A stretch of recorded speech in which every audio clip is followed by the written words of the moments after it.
നിങ്ങളൊരു റിസർച്ച് ചെയ്യുമ്പോൾ നിങ്ങളുടെ കണ്ടെത്തലുകൾ എത്രത്തോളം വിശ്വസനീയമാണ്?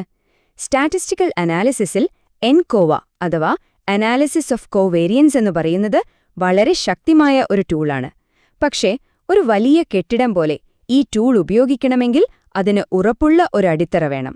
അപ്പോൾ ഇന്ന് നമ്മൾ നോക്കാൻ പോകുന്നത് എൻകോവയുടെ ആ അടിസ്ഥാന ശിലകളെക്കുറിച്ചാണ്, അതിന്റെ അനുമാനങ്ങളെക്കുറിച്ച്. ഒന്ന് ആലോചിച്ചു നോക്കിക്കേ, നിങ്ങൾ ഇത്രയും കഷ്ടപ്പെട്ട് കണ്ടെത്തിയ റിസൾട്ടുകൾ ഒരു ചീട്ടുകൊട്ടാരം പോലെയാണോ? അതായത് ചെറിയ ഒരു കാറ്റടിച്ചാൽ തകർന്നു വീഴുന്ന ഒന്ന്, അതോ പാറ പോലെ ഉറച്ചൊന്നാണോ? ആ ഒരു ഉറപ്പ് നമുക്ക് കിട്ടണമെങ്കിൽ നമ്മൾ ഉപയോഗിക്കുന്ന സ്റ്റാറ്റിസ്റ്റിക്കൽ മെത്തേഡിന്റെ നിയമങ്ങൾ കൃത്യമായി പാലിച്ചേ പറ്റൂ. അതാണ് അതിന്റെ അടിത്തറ. ശരി, അപ്പൊ നമുക്ക് തുടങ്ങാല്ലേ? എന്തുകൊണ്ടാണ് ഈ ആൻകോവ ഇത്ര പവർഫുള്ളായ ഒരു ടൂളായി മാറുന്നത്? ഇതിന്റെ ശരിക്കുമുള്ള ഒരു ശക്തി എവിടെയാണ് കിടക്കുന്നത്? നമുക്കാദ്യം അതൊന്ന് നോക്കാം. നമ്മൾ പല ഗ്രൂപ്പുകളെ തമ്മിൽ താരതമ്യം ചെയ്യുമ്പോൾ നമ്മുടെ റിസൾട്ടിനെ ചിലപ്പോൾ വേറെ ചില കാര്യങ്ങൾ സ്വാധീനിച്ചേക്കാം, അല്ലേ? ഈ വേറെ കാര്യങ്ങളെയാണ് നമ്മൾ കോവേരിയേറ്റുകൾ എന്ന് വിളിക്കുന്നത്. എൻകോവ എന്താ ചെയ്യുന്നതെന്ന് വെച്ചാൽ ഈ കോവേരിയേറ്റുകളിലെ സ്വാധീനം അങ്ങ് മാറ്റി നിർത്തും. എന്നിട്ട് ഗ്രൂപ്പുകൾ തമ്മിലുള്ള ശരിക്കുമുള്ള വ്യത്യാസം എന്താണെന്ന് നമുക്ക് കാണിച്ചു തരും. അതാണിതിന്റെ ഒരു മാജിക്. നിങ്ങളിൽ പലർക്കും അനോവയെപ്പറ്റി അറിയാമായിരിക്കും. അനോവ വെറുതെ ഗ്രൂപ്പുകളെ തമ്മിൽ താരതമ്യം ചെയ്യും, അത്രയുള്ളൂ. പക്ഷേ ആൻകോവ ഒരു സ്റ്റെപ്പ് കൂടി മുന്നിലാണ്. അത് ഗ്രൂപ്പുകളെ താരതമ്യം ചെയ്യും, പക്ഷെ അതിനു മുമ്പ് ആ കോവേരിയേറ്റുകളില്ലേ, അവരുണ്ടാക്കുന്ന സ്വാധീനത്തെ ഒന്ന് അഡ്ജസ്റ്റ് ചെയ്യും. അതായത് ഗ്രൂപ്പുകൾ തമ്മിലുള്ള വ്യത്യാസം സത്യത്തിൽ എന്തുകൊണ്ടാണെന്ന് കൂടുതൽ ക്ലിയർ ആയിട്ട് നമുക്ക് മനസ്സിലാക്കാൻ പറ്റും. നമ്മൾ നേരത്തെ ഒരു കെട്ടിടത്തിന്റെ കാര്യം പറഞ്ഞില്ലേ? ഏതൊരു കെട്ടിടം പണിയാനും ഒരു ബ്ലൂ പ്രിന്റ് വേണം, അല്ലേ? അതുപോലെ തന്നെയാണ് ആൻകോവയുടെ കാര്യവും. ഈ പവർഫുൾ ടൂൾ ഉപയോഗിക്കാനും ഒരു ബ്ലൂ പ്രിന്റ് ഉണ്ട്. ആ ബ്ലൂ പ്രിന്റാണ് ഇതിന്റെ അനുമാനങ്ങൾ. ഇതൊക്കെ ശരിയായിട്ട് പാലിച്ചില്ലെങ്കിൽ നമ്മുടെ അനാലിസിസ് മൊത്തത്തിൽ അങ്ങ് പാളിപ്പോകും, ഉറപ്പാണ്. ഇവിടെ പറയുന്ന ഈ ഒരു കാര്യം ഭയങ്കര പ്രധാനപ്പെട്ടതാണ്. ഈ അനുമാനങ്ങളൊക്കെ പരിശോധിക്കുന്നത് വെറും ഒരു ടെക്നിക്കൽ സ്റ്റെപ്പല്ല കേട്ടോ, അത് നമ്മുടെ വിശകലനത്തിന്റെ സത്യസന്ധതയുടെ ഒരു ഭാഗമാണ്. നമ്മൾ കണ്ടെത്തുന്ന കാര്യങ്ങൾ വിശ്വസിക്കാൻ കൊള്ളുന്നതാണോ എന്ന് ഉറപ്പിക്കാനുള്ള ആദ്യത്തെ സ്റ്റെപ്പ് തന്നെ ഇതാണ്. അപ്പോൾ ആൻകോവയ്ക്ക് കുറച്ച് അനുമാനങ്ങളുണ്ട്, പക്ഷേ അതിലൊരെണ്ണം, അത് ഏറ്റവും പ്രധാനപ്പെട്ടതാണ്. ശരിക്കും പറഞ്ഞാൽ ആൻകോവയ്ക്ക് മാത്രമുള്ള ഒരു സ്പെഷ്യൽ അസംഷനാണിത്. നമ്മുടെ ആ കെട്ടിടത്തിന്റെ ആണിക്കല്ലെന്ന് തന്നെ ഇതിനെ പറയാം, അത്രയ്ക്കും ക്രൂഷ്യലാണ്. ഇതിന്റെ പേര് ഹോമോജീനിറ്റി ഓഫ് റിഗ്രഷൻ സ്ലോപ്സ് എന്നാണ്. പേര് കേട്ട് പേടിക്കേണ്ട, സംഭവം വളരെ സിമ്പിളാണ്. ഇത്രയുള്ളൂ, നമ്മൾ പഠിക്കുന്ന ഓരോ ഗ്രൂപ്പിലും ആ കോവേരിയേറ്റ് നമ്മുടെ റിസൾട്ടിനെ സ്വാധീനിക്കുന്നത് ഒരേപോലെ ആയിരിക്കണം. അല്ലാതെ ഒരു ഗ്രൂപ്പിൽ ഭയങ്കരമായി സ്വാധീനിക്കുക, മറ്റേ ഗ്രൂപ്പിൽ കുറച്ചു മാത്രം സ്വാധീനിക്കുക, അങ്ങനെ ഒരു സംഭവം ഉണ്ടാവാൻ പാടില്ല. അതുകൊണ്ട് ഓർത്തുവെക്കേണ്ട ഒരൊറ്റ വാക്ക് പാരലലിസം അല്ലെങ്കിൽ സമാന്തരം എന്നതാണ്.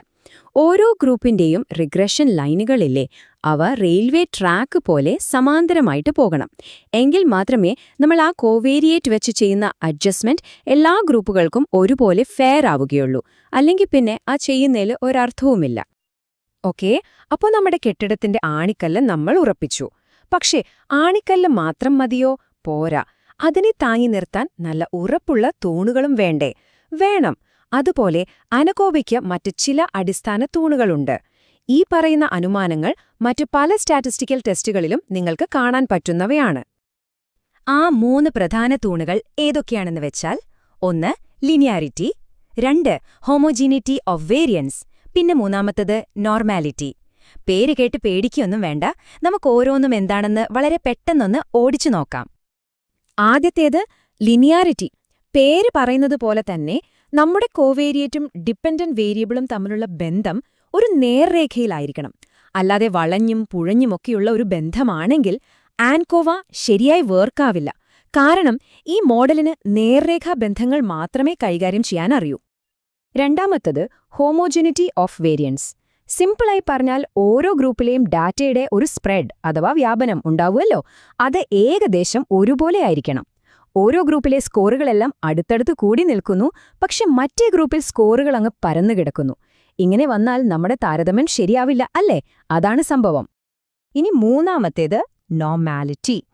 ഇവിടെ പലർക്കും തെറ്റുപറ്റുന്ന ഒരു കാര്യമുണ്ട്, അതുകൊണ്ട് ശ്രദ്ധിച്ചു കേൾക്കണം. നമ്മളിവിടെ നോക്കുന്നത് നമ്മുടെ കയ്യിലുള്ള ഡേറ്റ നോർമൽ ആണോ എന്നല്ല, പകരം നമ്മുടെ മോഡലുണ്ടാക്കുന്ന പ്രവചനത്തിലെ പിശകുകൾ, അതിനെയാണ് റെസിഡ്യൂലുകൾ എന്ന് പറയുന്നത്. അത് നോർമൽ ഡിസ്ട്രിബ്യൂഷനിലാണോ എന്നാണ്. അതായത് ഈ പിശകുകളെല്ലാം കൂടി ഒരുമിച്ച് വെച്ചാൽ അതൊരു ബെൽ കർവ് പോലെ കാണാൻ പറ്റണം. അപ്പൊ ശരി, നമ്മളിപ്പോ ബ്ലൂ പ്രിന്റ് എന്താണെന്ന് കണ്ടു.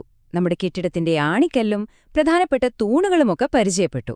ഇനി ഇതെല്ലാം കൂടി ഉപയോഗിച്ച് എങ്ങനെയാണ് നല്ല ഉറപ്പുള്ള സത്യസന്ധമായ ഒരു അനാലിസിസ് പടുത്തുയർത്താൻ പറ്റുക?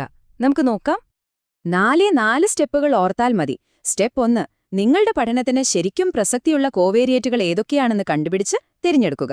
സ്റ്റെപ്പ് 2, നമ്മൾ ഇത്രയും നേരം സംസാരിച്ച എല്ലാ അനുമാനങ്ങളും ഒന്നൊന്നായിട്ട് ചെക്ക് ചെയ്യുക. സ്റ്റെപ്പ് 3, എന്തെങ്കിലും നിയമലംഘനങ്ങൾ കണ്ടാൽ അത് പരിഹരിക്കാൻ ശ്രമിക്കുക. അതിനും വഴികളുണ്ട്.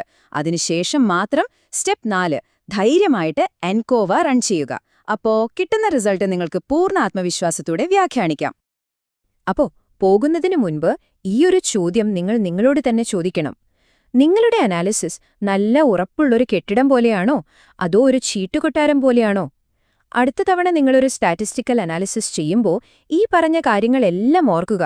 നിങ്ങളുടെ കണ്ടെത്തലുകൾക്ക് പാറ പോലെ ഉറപ്പുള്ളൊരു അടിത്തറ നൽകുക. അല്ലെങ്കിൽ നിങ്ങളുടെ കഠിനാധ്വാനം മുഴുവൻ ഒരു ചീട്ടുകൊട്ടാരം പോലെ തകർന്നു വീഴാൻ അധികം സമയം വേണ്ടിവരില്ല. ഒന്ന് ആലോചിച്ചു നോക്കൂ.